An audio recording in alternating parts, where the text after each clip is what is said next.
Baie welkom by vandag se luistermeditasie aan die 5de week van Lydenstyd. Dit is Woensdag, 9 April 2025. Die skrifgedeelte waarby ons stil staan is Psalm 126. Neem 'n oomblik om jouself voor te berei vir vandag se ontmoeting met die Here. Sit gemaklik met jou voete op die grond, handpalms na bo en raak bewus van jou asemhaling. Voor my is 7 lydenskerse, waarvan ons sover elke week 1 kers doodblaas. Vandag blaas ek die 5de lydenskers dood.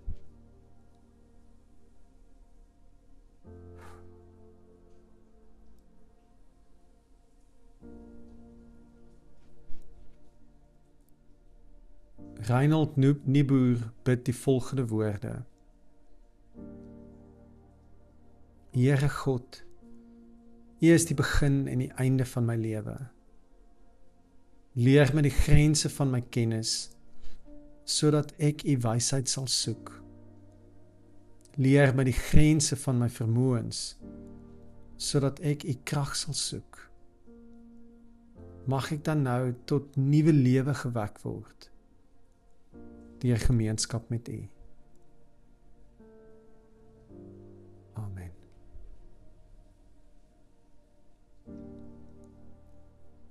Psalm 126 in die 2020 vertaling. 'n Pelgrimslied.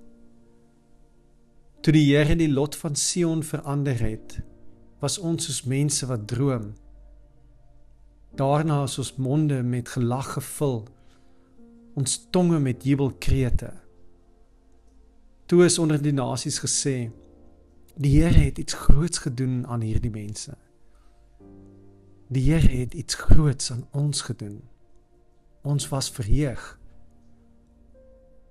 Verander weer ons lot, Here, so stroombeddings in die Negev. Die wat met trane saai, sal met jubelkrete maai. Die draer van die saadsak wat loop en huil, sal beslis terugkom met jubelkrete, terwyl hy sy gerwe dra. 'n pelgrim is op reis, haar tog neem haar terug in haar verlede in.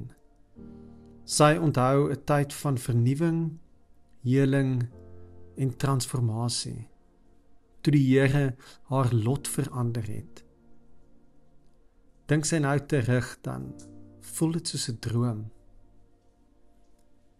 Sy onthou die skaterlag en die tongklap lekkerte van daardie seisoen. Haar transformasie was sigbaar vir almal. Mense het daaroor gepraat, haar gekomplimenteer. Hulle was saam met haar bly. Sit vir 'n oomblik met die vrou in hierdie psalm in jou gedagtes. Dink terug aan daardie seisoene in jou lewe wat dalk nou voel soos 'n droom. 'n Seisoen waar jy sonder skaamte uit jou maag uit kon lag. Waar jy so diep bewus was van groei en transformasie. Waar dit selfs vir jou gevoel het of God se meetsnoere in lieflike plekke vir jou val. Waar mense oor jou gepraat het, oor hoe jy verander het, oor hoe goed dit met jou gaan en saam met jou bly was.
vir hierdie pelgrim, waar sy haar nou op haar pelgrimstog bevind, is sy ver van daardie droomtyd.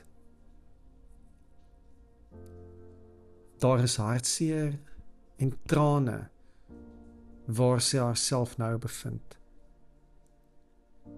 Miskien is dit haar eie trane en haar eie seer, of die mede-pelgrims op haar pad, of dalk is dit die dorpie waardeur die roete loop, diep bewus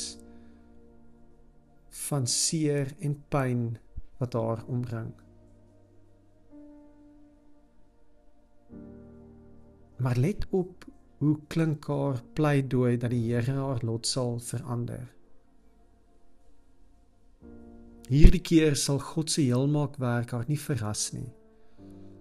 Dit sal nie voel of sy droom nie, want sy kan dit reeds sien gebeur. Sy sien hoe haar gebede ontkiem soos saad in goeie grond.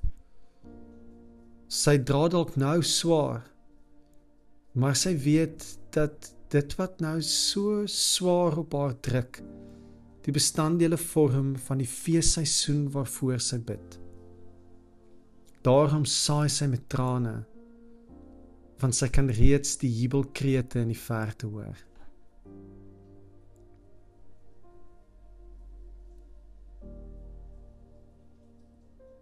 Hierdie pelgrimspsalm is 'n troospsalm.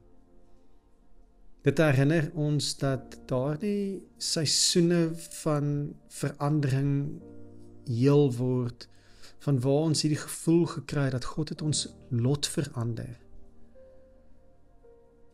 Daardie kragtige diep wete oor wie God is in ons diepste nood. Dit raak 'n wonderlike geskenk wat ons weer vir onsself, maar veral vir ander in hulle lydenstyd seisoen kan gee. Die Duitse teoloog Jürgen Moltmann skryf die volgende oor die verband tussen trane en hoop.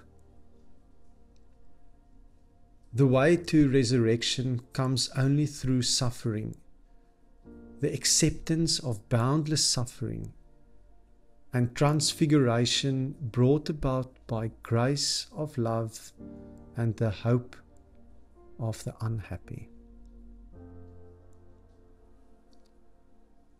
Mag jy deur jou trane sy reënboog sien. Mag dit die grond waarop jy kniel nat lei. Mag jou gebede ontkiem in die leem van sy liefde. En mag die oes van jou somer getuig van die deurwinter van jou geloof. Amen.